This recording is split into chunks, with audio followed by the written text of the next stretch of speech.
Praise the Lord. வாழ்வை வளமாக்கும் தேவ வார்த்தை நீதிமொழிகளின் புஸ்தகம் 4ஆம் அதிகாரம் 1ஆம் வசனம். பிள்ளைகளே, நீங்கள் தகப்பன் போதகத்தை கேட்டு புத்தியை அடையும்படி கவனியுங்கள். ஆம் பிரியமானவர்களே, இந்த 4ஆம் அதிகாரத்தில் நீதிமொழிகளிலே தகப்பனுடைய போதனையை கேட்கும்படிக்கு ஆரம்பமாகிறது. யார் அந்த தகப்பன்? நம்முடைய ஆண்டவராகிய இயேசு கிறிஸ்து. அவர் நமக்கு தகப்பனாக இருக்கிறார், நமக்கு எல்லாவற்றுக்கும் எல்லாமாக இருக்கிறார். இந்த அதிகாரத்திலே வலியுறுத்துகிறதான காரியம் என்னவென்று சொன்னால், தேவன் கொடுக்கிற போதகத்தை, தேவன் சொல்லுகிற உபதேசத்தை, தேவன் கட்டளையிட்டிருக்கிற கட்டளைகளை நாம் கை கொண்டு நம்முடைய இருதயத்திலே அவைகளை வைத்து அவைகளின் படி செய்கிறதற்கு நாம் ஜாக்கிரதை உள்ளவர்களாய் இருக்க வேண்டும்.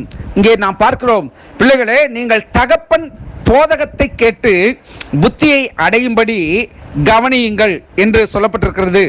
சங்கீதம் 34:11 பிள்ளைகளே, வந்து எனக்கு செவி கொடுங்கள், கர்த்தருக்கு பயப்படுதலை உங்களுக்கு போதிப்பேன் என்று சொல்லப்பட்டிருக்கிறது. நீதிமொழிகள் 1:8 என் மகனே, உன் தகப்பன் புத்தியை கேள், உன் தாயின் போதகத்தை தள்ளாதே என்று அருமையாய் சொல்லப்பட்டிருக்கிறது. இன்றைக்கு தேவ பிள்ளைகளே, இதை நான் எப்படி பேசுகிறேன் என்று சொன்னால், நீங்கள் என்னுடைய பிள்ளைகளாகவும் நான் உங்களுடைய தகப்பனாகவும் நினைத்து இந்த வார்த்தையை உங்களிடத்திலே பகிர்ந்து கொள்கிறேன். வயது ஒரு பொருட்டல்ல, இது முழுவதும் தேவனையே குறிக்கக்கூடியதாக இருக்கிறது. தேவன் நமக்கு தகப்பனாகவும் நாம் அவருக்கு பிள்ளைகளாகவும் இருக்கிறபடினாலே அவர் நமக்கு சொல்லுகிற ஒரு நற்போதகம் என்பதை இதன் மூலம் உங்களுக்கு நான் மறுபடியும் தெரிவித்துக் கொள்கிறேன். இங்கே நாம் பார்க்கிறபடி, ஒரு தகப்பன் தன்னுடைய பிள்ளைகள் எப்படி இருக்க வேண்டும், எப்படி நடக்க வேண்டும், எவைகளை கை கொள்ள வேண்டும், எவைகளிடத்திலே அவர்களுடைய காரியங்கள் அதிகமாய் செயல்படுத்த வேண்டும் என்பதை ஒரு தகப்பனானவன் அந்த பிள்ளைகளிடத்தில் எதிர்பார்க்கிற காரியங்கள் உண்டு.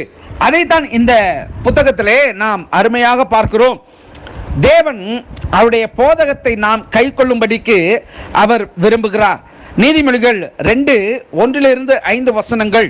என் மகனே, நீ உன் செவியை ஞானத்திற்கு சாய்த்து உன் இருதயத்தை புத்திக்கு அமைய பண்ணும் பொருட்டு நீ வார்த்தைகளை ஏற்றுக்கொண்டு என் கட்டளைகளை உன்னிடத்தில் பத்திரப்படுத்தி ஞானத்தை வா என்று கூப்பிட்டு புத்தியை சத்தமிட்டு அழைத்து அதை வெள்ளியை போல் நாடி புதையல்களை தேடுகிறது போல் தேடுவாயாகில் அப்பொழுது கர்த்தருக்கு பயப்படுதல் இன்னதென்று நீ உணர்ந்து தேவனை அறியும் அறிவை கண்டடைவாய்.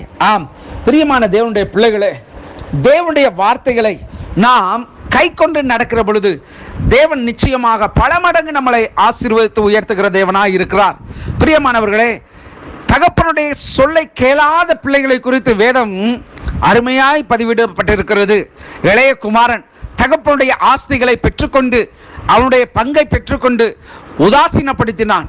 தன்னுடைய உலக பிரகாரமான நட்பு வட்டாரங்களிலே நண்பர்களை சேர்த்து கொண்டு அவன் தன்னுடைய ஆஸ்திகளை எல்லாவற்றையும் அழித்து கடைசியில் அவனும் உருவழிந்து என்ன செய்வது என்று தெரியாமல் பன்றிக்கு வைக்கிற தவிடை அவன் தின்று கொண்டு அந்த தவிடு கூட அவனுக்கு கிடையாதபடிக்கு அந்த இடத்துல அவன் விரட்டப்படுகிறான்.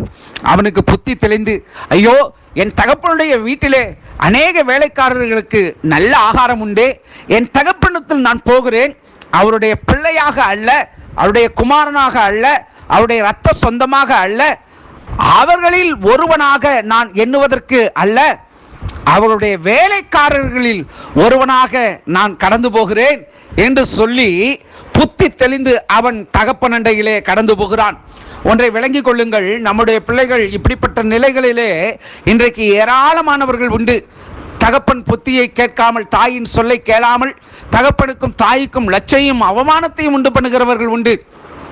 தேவ பிள்ளையே, ஒருவேளை இந்த வார்த்தையை கேட்கிற நீங்கள் அப்படி இருப்பீர்கள் என்று சொன்னால் இன்றைக்கு உங்களை பரிசுத்தப்படுத்திக் கொள்ளுங்கள்.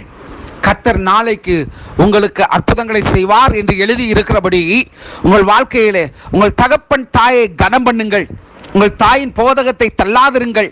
உங்கள் தகப்பனுக்கு அவமானத்தை லட்சையை உண்டு பண்ணுகிற காரியங்களிலே நீங்கள் செயல்படாதபடிக்கு நம்மை காண்கிற பரம தகப்பன், பரலோகத்தின் பிதாவானவர் அவருடைய அன்பை நினைத்து பாவ வழியை விட்டு விலகி வாருங்கள்.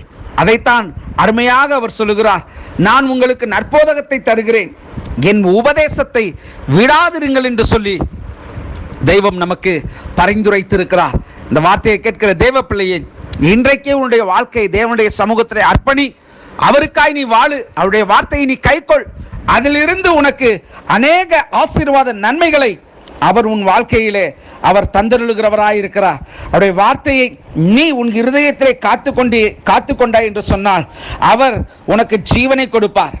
ஞானத்தையும் புத்தியையும் சம்பாதிப்பதற்கு, இந்த வேத வார்த்தையின் மூலியமாக செய்வதற்கு நீ அவருடைய வார்த்தையை விட்டு விலகாமல் இரு. கர்த்தர் உன் வாழ்விலே அவர் உன்மேல் பிரியமாயிருந்து உன்னை எல்லா தீமைக்கும் அவர் விளக்குகிறவராயிருக்கிறார். ஜெபிப்போம். பரிசுத்தமுள்ள நல்ல தகப்பனே, ஆசீர்வாதமான இந்த நாளிலும் அருமையான வார்த்தையை நீர் எங்களுக்கு தந்தீர். ஓ பிள்ளைகளே, நீங்கள் தகப்பன் புத்தியை கேட்டு தாயின் போதகத்தை தள்ளாதிருங்கள். ஓ தகப்பன் புத்தியை கேட்கிற தேவ பிள்ளைகளாய் நாம் ஒவ்வொருவரும் வாழ்வோம். எங்களை உம்முடைய கரத்திலே ஒப்புக் கொடுக்கிறோம் ராஜா. ஆண்டவரே, இந்த நாளை ஆசீர்வதியும். எங்களுடைய கைகளின் பிரயாசத்தை ஆசீர்வதியும். பாக்கியமும் நன்மையும் எங்களை சூழ்ந்திருக்கட்டும். விசேஷ பாதுகாப்பு இந்த நாளிலே எங்களோடு இருக்கட்டும். வழி நடத்தும் இயேசுவின் நாமத்தில் பிதாவே. ஆமென், ஆமென். God bless you.